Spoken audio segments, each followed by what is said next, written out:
Praise the lord. આજે આપણે માથી 5 અને તેની 10 થી 12 કલમમાંથી પ્રભુના વચનો જોવા માંગીએ છીએ। આજનો આપણો જે વિષય છે એ વિષય છે અપમાનની અપેક્ષા।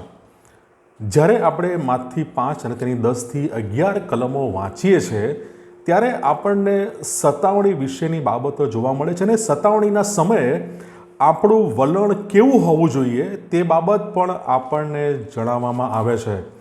અને પ્રભુ ઈસુ ખ્રિસ્ત કહે છે, ન્યાયપણાને લીધે જેઓની સતાવણી કરવામાં આવી છે તેઓને ધન્ય છે। પ્રભુ એ કહે છે કે જેઓની સતાવણી ન્યાયપણાને કારણે થઈ છે તે બધાને એ ધન્ય છે અને એનો આશીર્વાદ, કેમ કે આકાશનું રાજ્ય તેઓનું છે।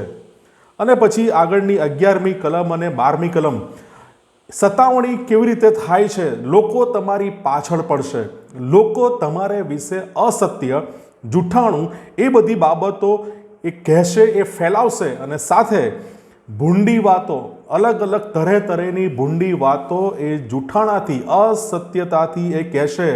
પ્રભુ ઈસુ ખ્રિસ્ત કહે છે, જ્યારે તમને આવો અનુભવ થાય ત્યારે તમને ધન્ય છે। અને આ સમયોમાં, સતાવણીના સમયોમાં, આવા સમયોમાં શું કરવું? 12મી કલમ પ્રભુ ઈસુ ખ્રિસ્ત કહે છે, આનંદ કરો તથા ઘણા હરકાવ અને એનો આશીર્વાદ, એનો બદલો, કેમ કે આકાશમાં તમારો બદલો મોટો છે। અને પ્રભુ ઈસુ ખ્રિસ્ત આપણને એમ પણ કહે છે કે તમારી અગાઉના પ્રબોધકોની પાછળ તે લોકો આમ જ પડેલા। બહુ અજાયબ એવી બાબતો આપણને આ માથી 5, 10 થી 12 કલમોમાં મળે છે। શારીરિક સતાવણી ઉપરાંત પ્રભુ ઈસુ ખ્રિસ્તે વિશ્વાસીઓને તેમના અપમાન બદલ આશીર્વાદ આપીને જાણે કે એ પ્રોત્સાહિત કરે છે। અને માથી 26મો અધ્યાય તમે જો વાંચો અને માર્ક 15 અને યોહાનનો 19મો અધ્યાય, પ્રભુ ઈસુ ખ્રિસ્તની સતાવણી કેવી રીતે થઈ એ તમને આ અધ્યાયમાં તમને જોવા મળશે। એ સૈનિકો, એ લોકો પ્રભુ ઈસુના મોં પર થૂંક્યા, પ્રભુ ઈસુના મોં પર મુક્કીઓ મારી, થબડાકો મારી, માથા પર સોટીઓ મારી, મશ્કરી કરી, તમાચો માર્યો, કોરડાનો માર માર્યો અને માથા પર કાંટાનો મુંગટ મૂક્યો।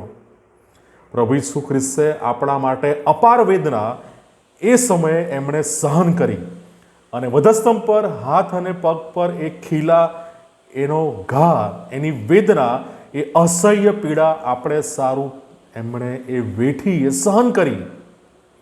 પણ તેમ છતાં પણ પ્રભુ ઈસુ ખ્રિસ્ત વધસ્તંભ પરથી એ માફીની વાત જ પ્રભુ ઈસુ ખ્રિસ્ત એ ઉચ્ચારે છે। તેઓ શું કરે છે તેઓ જાણતા નથી। હે પિતા, હે ઈશ્વર, તમે તેઓને માફ કરો। ખ્રિસ્ત પ્રત્યેની વફાદારી, વિશ્વાસુપણું એ આપણને દુઃખદાયક પરિસ્થિતિમાં એ લાવી શકે છે, એ દુઃખ પહોંચાડી શકે છે। પણ યાદ રાખો, ધન્ય અને આશીર્વાદિત વ્યક્તિની ઓળખ એ ન્યાયપણું છે। કારણ કે માથી 5 અને 10માં કહે છે, ન્યાયપણાને લીધે જેઓની સતાવણી થાય છે તેઓને ધન્ય છે। એ ઓળખ આપણી બને છે। પવિત્ર અને સાક્ષીરૂપ જીવન એ છે કે જે ઈશ્વરના લોકો પર સતાવણી આવે છે એ બાબત આપણે અહીંયા જોઈ શકીએ છીએ। અને ન્યાયી જીવનને કારણે સતાવણી એ આનંદદાયક છે તે બાબત પણ આ કલમો આપણને જણાવે છે। આપણે ખ્રિસ્તને માટે વિશ્વાસુપણે જીવવા માટે આપણાથી બનતું બધું જ કરી રહ્યા છે તે બાબત તે દર્શાવે છે। અને સતાવણીના સમયોમાં આપણા વલણો અથવા આપણે કઈ બાબતો કરવી જોઈએ અને કઈ બાબતો ના કરવી જોઈએ તેનું સ્પષ્ટ શિક્ષણ આપણને પ્રભુના વચનોમાંથી જોવા મળે છે। અપમાનની અપેક્ષા તો રાખવી જ પડશે, કારણ કે પ્રભુ ઈસુ ખ્રિસ્ત પોતે કહે છે, તમારી અગાઉના પ્રબોધકોની પાછળ તેઓ એમ જ લાગેલા। જો ખ્રિસ્તના માર્ગમાં ચાલવું છે તો આ બધી બાબતો એની તૈયારી આપણે રાખવી પડશે। જો એનાથી બચવાનો પ્રયત્ન કરીશું, છટકવાનો પ્રયત્ન કરીશું અથવા જો એમાં નાસીપાસ થઈશું, પીછેટ થઈશું, તો આપણે ખ્રિસ્તના માર્ગમાં ચાલી રહ્યા નથી। ખ્રિસ્તના માર્ગથી, ખ્રિસ્તના શિક્ષણથી આપણે અલગ દિશામાં જઈ રહ્યા છે અને આ જે ધન્યતાઓ છે તેની સાથે આપણો કોઈ લાગભાગ છે નહીં। બીજો તિમોથી તેનો 3જો અધ્યાય 12મી કલમ કહે છે, ખ્રિસ્ત ઈસુમાં ભક્તિભાવથી ચાલવા ઈચ્છે છે તેઓ સર્વ પર સતાવણી થશે જ. જેઓ ખ્રિસ્તના માર્ગમાં ચાલવા ઈચ્છે છે, ચાલી રહ્યા છે, તેઓ સર્વ પર સતાવણી થશે જ. 2 તિમોથી 3 અધ્યાય 12મી કલમ. અને એની સાથે 1 પિતર તેનો 4 અધ્યાય 12 અને 13 કલમ આપણને જણાવે છે, તમારા પર જે અગ્નિરૂપી દુઃખ પડે છે તેમાં જાણે તમને કંઈ નવું થયું છે એમ સમજીને આશ્ચર્ય ન પામો, પણ એને બદલે ખ્રિસ્તના દુઃખોના તમે ભાગીદાર છો એને લીધે હરખાવ. જ્યારે સતાવણી સહન કરીએ છીએ ત્યારે નાસીપાસ ના થઈએ, આશ્ચર્ય ના પામીએ, પણ એ સમયે આપણે જાણે કે ખ્રિસ્તના દુઃખના આપણે ભાગીદાર બનીએ છીએ. અને એને માટે તો હરખાવાની વાત 1 પિતર 4 અધ્યાય 12 અને 13 આપણને જણાવે છે.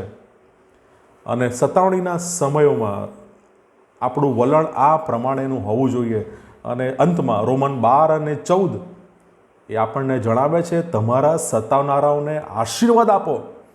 અને આગળ ફરીથી એ જ વાત, આશીર્વાદ જ આપો અને શાપ આપતા નહીં. સતાવણીના સમયોમાં અપમાન, આ બધી વેદના પીડાઓ પ્રભુ ઈસુ ખ્રિસ્તે સહન કરી. અને એની સાથે એમણે કીધું કે સતાવણી કરવામાં આવી છે તેઓને ધન્ય છે. તમારી અગાઉના પ્રબોધકોની પાછળ તેઓ આમ જ લાગેલા. અને પ્રભુના વચનો આપણને સ્પષ્ટ શિક્ષણ આપે છે, ખ્રિસ્ત ઈસુમાં ભક્તિભાવથી ચાલવા ઈચ્છે છે તેઓ સર્વ પર સતાવણી થશે જ. અને આશ્ચર્ય ન પામો, એને બદલે ખ્રિસ્તના દુઃખોમાં ભાગીદાર થયા છો, બન્યા છો, એને લીધે હરખાવો અને તમારા સતાવનારાઓને આશીર્વાદ આપો. અને આશીર્વાદ જ આપો અને શાપ આપતા નહીં. પ્રભુ આ વચનો શીખવા સમજ આપણે દરેકની સહાય અને મદદ કરે. God bless you.